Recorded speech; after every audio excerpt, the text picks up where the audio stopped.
Hey, okay, so I just did a 20-minute long video and that will not be uploading to YouTube because it's too long. So I'm gonna have to try this again and see if we can get through it a little bit quicker than I did last time. So hang in there with me. I'm gonna start from the beginning.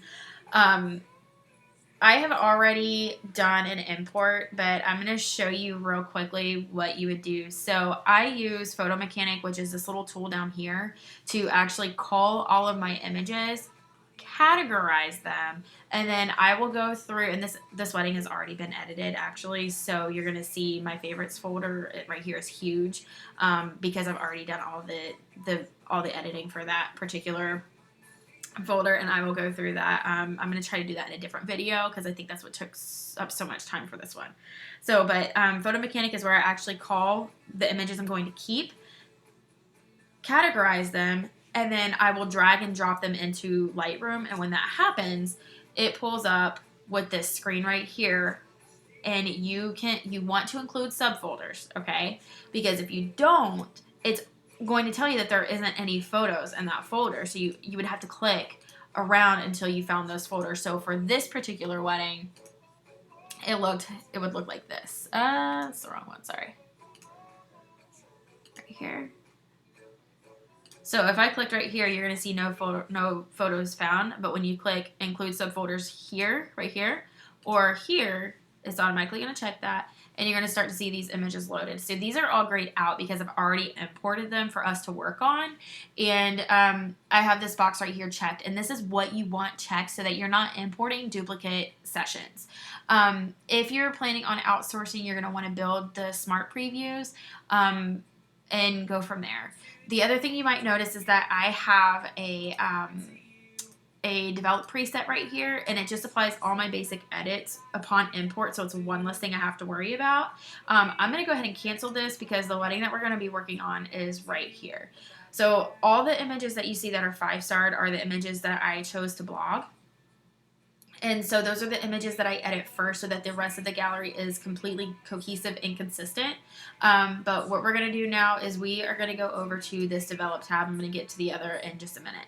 So you might notice that my screen right here is white instead of gray. And that is to help with the white balance of the editing process. So I used to use medium gray, and I don't think there's really an issue with using that. It's really going to be whatever you prefer. And so we can stick with the gray, or we're going to go back to white, and I think we're going to stick with the white. Okay. So I don't really use any of these up here except for the library and the develop. Okay. Develop is where you do all of the editing. So the first things I'm going to go over are going to be right here. So this is your cropping tool. Okay. Right here. And then you want to make sure this little guy is locked, because if you unlock it, you're going to be able to move this all around, and you don't want to be able to do that. The other, unless, I mean, you might want to do that, I don't know. But the other thing that you're going to want to notice is the different cropping options. So 1:1 would be like perfect for if you're trying to get those perfect images for Instagram.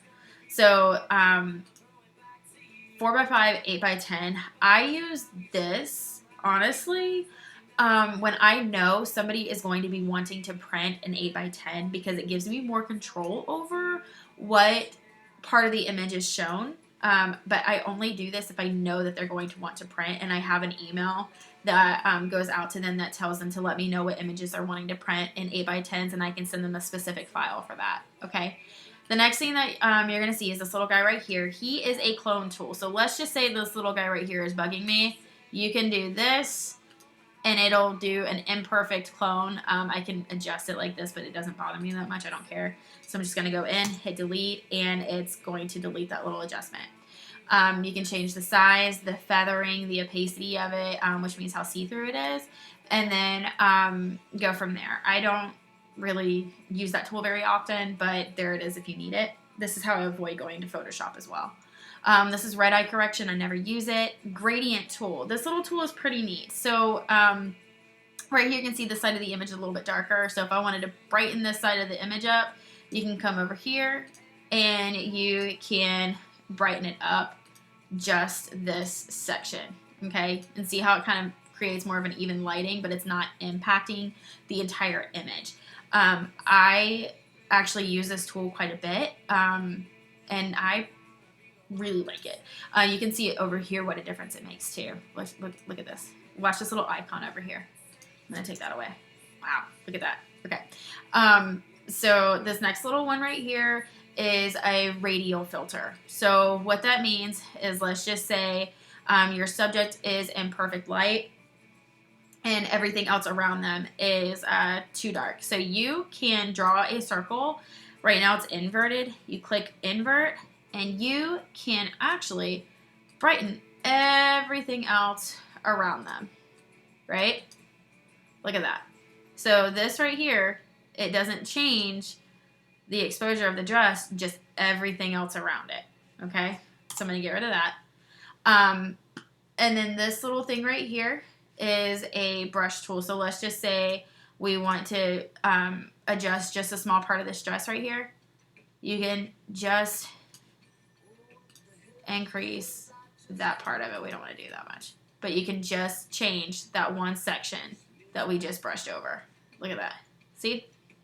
All right, so that's what those are. The ones that I use the most, you can also do skin softening here, but the ones that I use the most are going to be this gradient filter, the radial, the brush, and the cropping. Obviously the cropping, but if I'm having to do spot editing, it's either going to be one of these three, and it's going to depend on what the circumstances are, and I will get into more scenarios with each of these tools right here, probably in another video.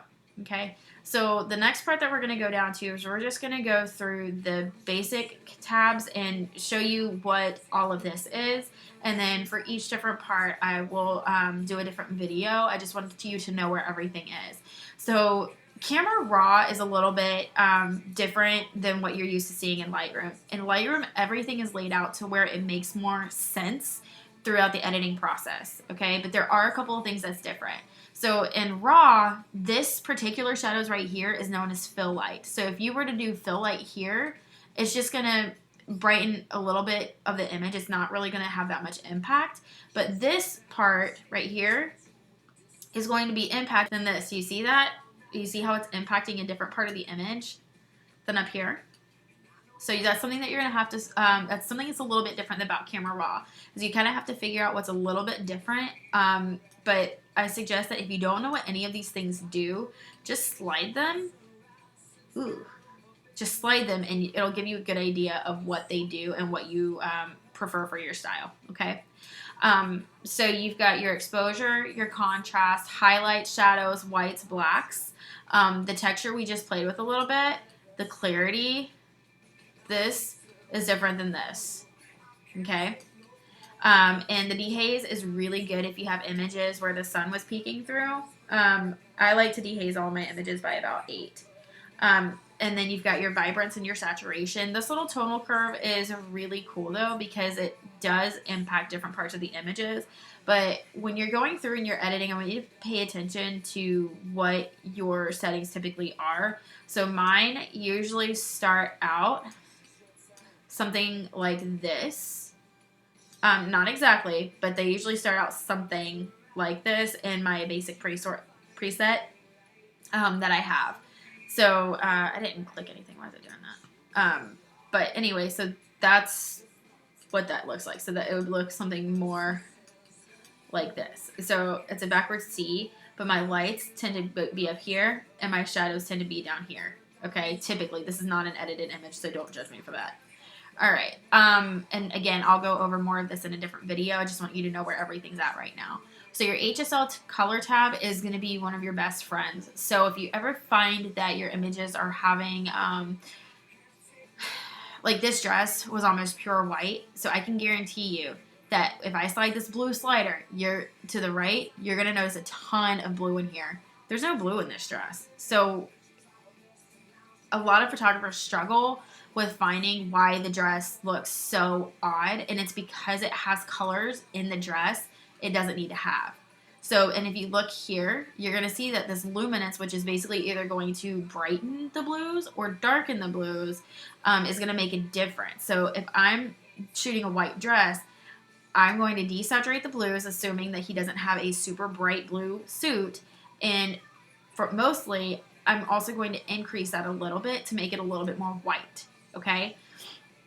But you can do that with any of this. I don't like yellows, so I tend to strip a little bit more yellow out than some other people do. I also don't like greens, so I will strip greens out and darken them if they are if we're outside and I need to darken them. But again, we're going to go over more of this in more detail in another video. Split toning is going to be another video as well. You can just basically expect a different video on different parts of these. But the split toning is going to be one of your best friends because most people just increase the temperature using this slider up here. But what happens is the whole image is changing. And it's changing, I mean, a little bit at a time, but it's changing parts of the images that don't need to be changed. Like this doesn't need to be yellow, right? So what split toning does is it allows you to change the tone and the hue of just the highlights or just the shadows, or impact a little bit of both without affecting the overall color of the image. Okay, so this is a great little tool that I like. That was too much. This is what I was trying to show you. But again, it's hard to adjust this without the image actually being edited and ready for coloring. And then you've got your sharpening of your detail down here, your noise reduction. You've got enabling your profile corrections, which is down here. And it's automatically going to select whatever lens you shot with. And then if you need to adjust chromatic aberration, this is where you do that, is down here. And then you have leveling the image. So if the image is a little bit crooked, this will fix it for you. Do you see that? So I was not completely straight whenever I took this image. And then down here is your green primary. So I do adjust this. And this is where a lot of the film-inspired looks come from, is down here in this green primary. But it also comes with your different camera profiles up here. Okay, right in here. It comes with part of that too. So in a nutshell, that's what the different panels in Lightroom are.